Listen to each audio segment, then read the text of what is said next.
A Riverside County mother is demanding justice tonight after she was attacked with her baby in her arms. The case against the person accused in that attack is one of more than 1,000 cases countywide that has now been dismissed because there were no courtrooms available. News Channel 3's Jake Gracia is live in studio tonight with an in-depth look at what the district attorney is calling an injustice to victims. Jake. And John, criminal cases, including some violent felonies, are being dismissed by Riverside County judges. It's due in part to a COVID backlog, but now District Attorney Mike Hestrin says the victims are facing the toll. A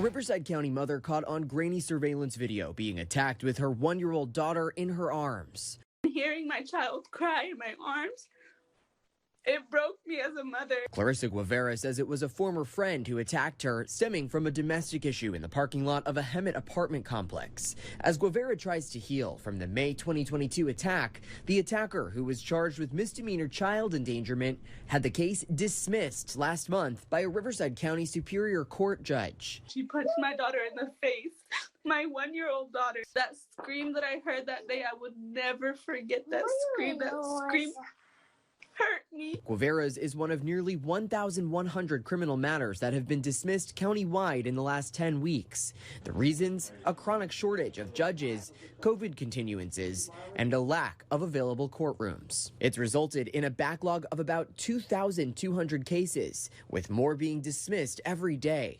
Nearly 700 of those cases are from the Indio branch.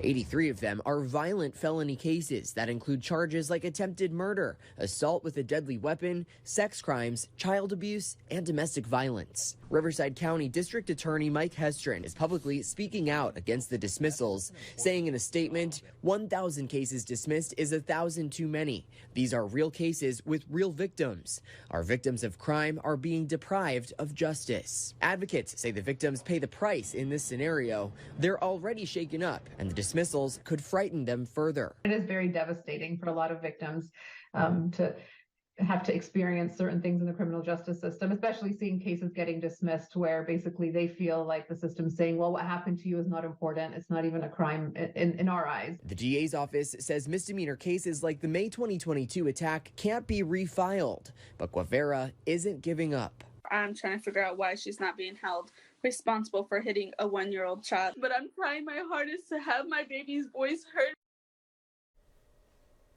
Now, the DA's office says that it is arguing these dismissals in court, immediately refiling felony cases and appealing where appropriate. Hestrin, though, is urging judges to look at each case individually, whether they can wait until a courtroom does open up.